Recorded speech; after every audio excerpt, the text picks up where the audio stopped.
గౌరవ మంత్రివర్యులు పర్యాటక సంస్కృతి మరియు సినిమాటోగ్రఫీ గౌరవనీయులు శ్రీ కందుల దుర్గేష్ గారిని ఈనాటి కార్యక్రమాన్ని ఉద్దేశించి వారి యొక్క అమూల్యమైనటువంటి సందేశాన్ని అందించవలసిందిగా మీ అందరి కరతాళ ధ్వనుల మధ్య వారికి సాదర స్వాగతం సుస్వాగతం తెలియజేస్తున్నాం.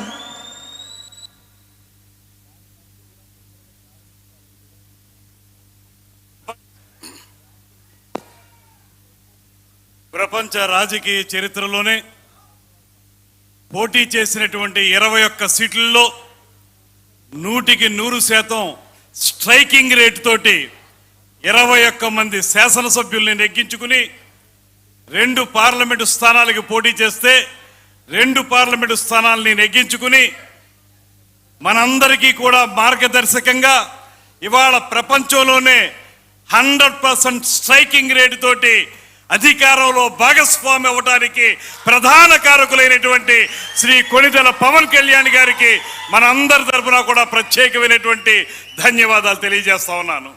అంతేకాదు, ఒక దుర్మార్గమైనటువంటి పరిపాలనని ఈ రాష్ట్రం నుంచి తరిమి కొట్టడానికి, దాని స్థానంలో ప్రజాస్వామ్యయుతమైనటువంటి పరిపాలన తీసుకురావడానికి కూటమి ఏర్పడడం అనేది చాలా అవసరమనేటువంటి మాట మనందరం అనుకున్నాం. అటువంటి కూటమి ఏర్పడడానికి కానీ, దానికోసం త్యాగాలు చేసి కానీ కూటమిని నిలబెట్టి ఇవాళ ఆంధ్రప్రదేశ్ రాష్ట్రంలో డబుల్ ఇంజిన్ సర్కారు ద్వారా ఈ రాష్ట్రం అభివృద్ధి చెందుతుందంటే దానికి పవన్ కళ్యాణ్ గారు చేసినటువంటి త్యాగమే కారణం అనేటువంటి మాటను కూడా ఈ సందర్భంగా మనవి చేస్తున్నాను. అటువంటి నేపథ్యంలో ఇవాళ మనం ఆయన ఉప ముఖ్యమంత్రిగా, అదేవిధంగా పరిపాలనా దక్షుడైనటువంటి చంద్రబాబు నాయుడు గారి ముఖ్యమంత్రిగా ఈ రాష్ట్రం పైనుంచి నరేంద్ర మోడీ గారి యొక్క సహకారంతో అన్ని రంగాల్లోనూ కూడా ముందుకు వెళుతున్నటువంటి సందర్భాన్ని కూడా మనం చూస్తూ ఉన్నాం. ముఖ్యంగా ఇవాళ మీరు చూస్తే పంచాయతీరాజ్ శాఖ ఈ రాష్ట్రంలో పవన్ కళ్యాణ్ గారు అధికారం చేపట్టిన తర్వాత పంచాయతీరాజ్ శాఖ మార్చునిగా ఆయన చేసినటువంటి విప్లవాత్మకమైనటువంటి మార్పులు ఏవైతే ఉన్నాయో అవి ఈ రాష్ట్రాన్ని మొత్తం దేశంలోనే తలమానికంగా నిలబెట్టాయనేటువంటి మాటను కూడా ఈ సందర్భంగా నేను మనవి చేస్తున్నాను.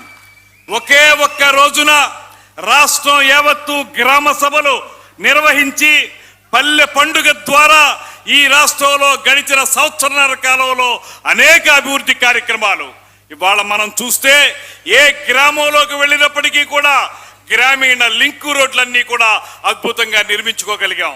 ఇక్కడ చాలా మంది వేదిక మీద శాసనసభ్యులు ఉన్నారు, మంత్రులు ఉన్నారు, అందరం కూడా గమనిస్తున్నటువంటి అంశం.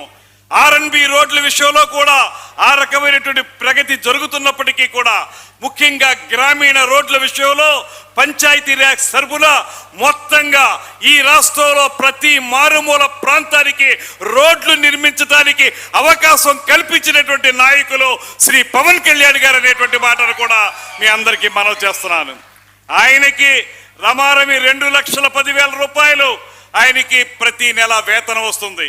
ఆ వేతనం మొత్తాన్ని కూడా పిఠాపురంలో ఉన్నటువంటి తల్లిదండ్రులు లేనటువంటి పిల్లల చదువు కోసం ప్రతి ఒక్కరికి 5,000 రూపాయలు చొప్పున ఇచ్చేటువంటి కార్యక్రమాన్ని చేపట్టి ₹1 కూడా జీతం తీసుకున్నటువంటి నాయకుడు శ్రీ పవన్ కళ్యాణ్ గారు అనేటువంటి మాటని మీ అందరికీ మనవి చేస్తున్నాను.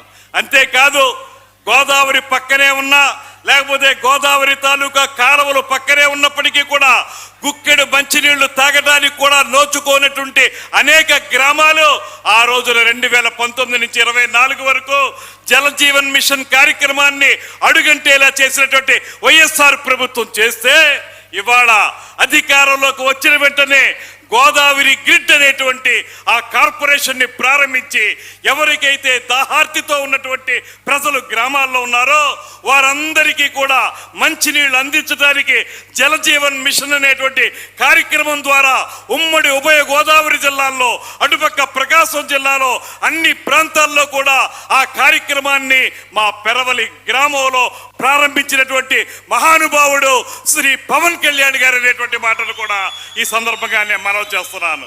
మనుషులకు కావలసినటువంటి మంచినీరుని అందించేటువంటి అద్భుతమైనటువంటి కార్యక్రమం అది.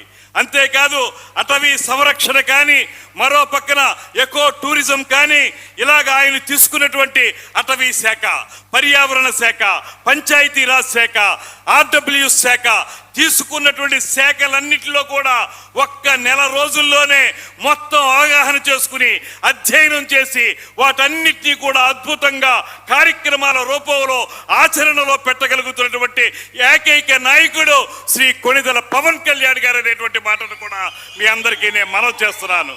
అటువంటి నాయకుని నేతృత్వంలో ఇవాళ మనందరికీ ఒక వారం రోజులు ముందుగానే మనకి సంక్రాంతి వచ్చింది. ఇక్కడ చూస్తే అత్యద్భుతమైనటువంటి కార్యక్రమాలు ఏర్పాటు చేసుకున్నారు. అద్భుతమైనటువంటి పేరును కూడా పెట్టుకున్నారు.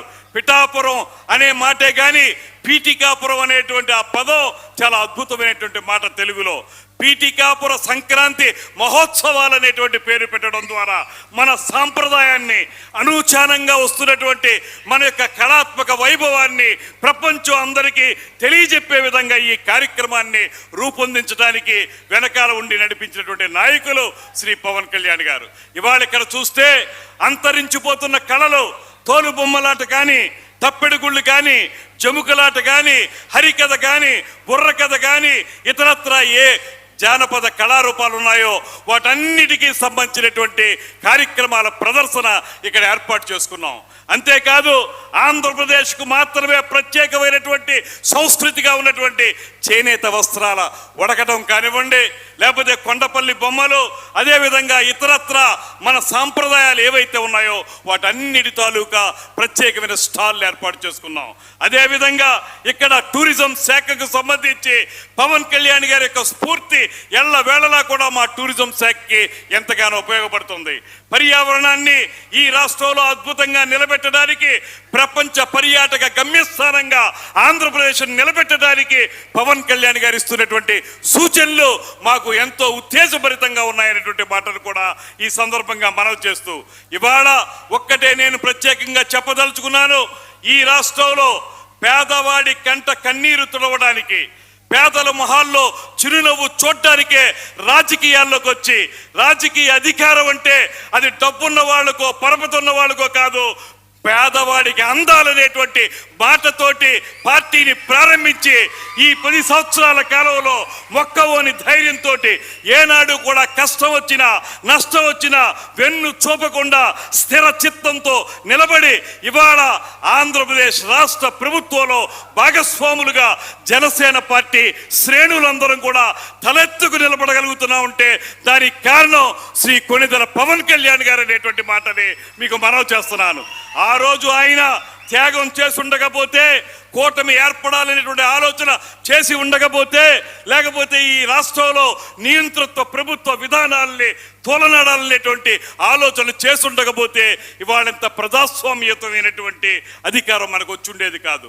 దయచేసి అందరికీ మనవి చేస్తున్నాను, ఒక స్ఫూర్తితోటి, ఒక ఆలోచనతోటి ఈ రాష్ట్రాన్ని సమగ్రంగా సర్వతోముఖంగా అభివృద్ధి చేయాలనేటువంటి ఏకైక లక్ష్యంతో పనిచేస్తున్నటువంటి శ్రీ పవన్ కళ్యాణ్ గారి చేతులకి మనం బలాన్ని ఇవ్వాలి.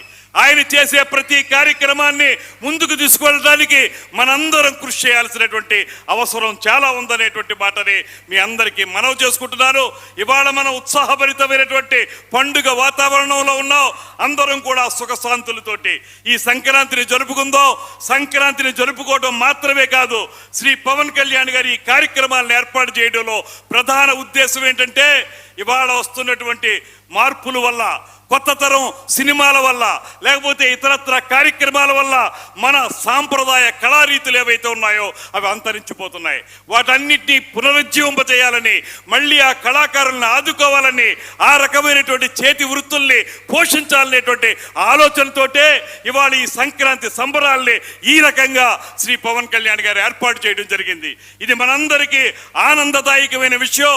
దీన్ని స్ఫూర్తిగా తీసుకుని రాబోయే రోజుల్లో మనందరం కూడా ఈ కార్యక్రమాల్ని ముందుకు తీసుకెళ్ళడానికి, పవన్ కళ్యాణ్ గారు చేస్తున్నటువంటి అభివృద్ధి కార్యక్రమాల్లో భాగస్వాములు కావడానికి మనందరం కృషి చేయాలనేటువంటి మాటని మరొక్కమారు మీ అందరికీ తెలియజేస్తూ, ఈ కార్యక్రమంలో పాలు పంచుకుంటున్నటువంటి కాకినాడ జిల్లా ఇన్ఛార్జ్ మంత్రివర్యులు రాష్ట్ర పురపాలక శాఖ మంత్రులు శ్రీ పొంగూరు నారాయణరావు గారికి, అదేవిధంగా మనందరి జనసేన నాయకులు మిత్రులు ఇవాళ సివిల్ సప్లైస్ ని ముందుకు తీసుకెళ్తున్నటువంటి మంత్రివర్యులు నాదెండ్ల మనోహర్ గారికి, అదేవిధంగా మిత్రులు మాజీ శాసనసభ్యులు వర్మ గారికి, వేదిక మీద ఉన్నటువంటి శాసనసభ్యులు శ్రీ పంతో నానాజీ గారు, తుమ్మల బాబు గారు, వేదిక మీద ఉన్నటువంటి ఇతర అధికారులందరికీ కూడా అన్నిటికంటే మించి పవన్ కళ్యాణ్ గారు తీసుకున్న ప్రతి కార్యక్రమానికి చేదోడు వాదోడుగా ఉంటూ పవన్ కళ్యాణ్ గారు అనేటువంటి ఒకే ఒక్క పేరుతోటి వందలాదిగా, వేలాదిగా, లక్షలాదిగా, కోట్లాదిగా తరలి వస్తున్నటువంటి 50 మంది జన సైనికులకి, వీర మహిళలకి అందరికీ కూడా మరొక్క మారు శిరస్సు వంచి నమస్సుమాంజలి తెలియజేస్తూ సెలవు తీసుకుంటున్నా. నమస్కారం. జై హింద్, జై తెలుగు తల్లి. చక్కటి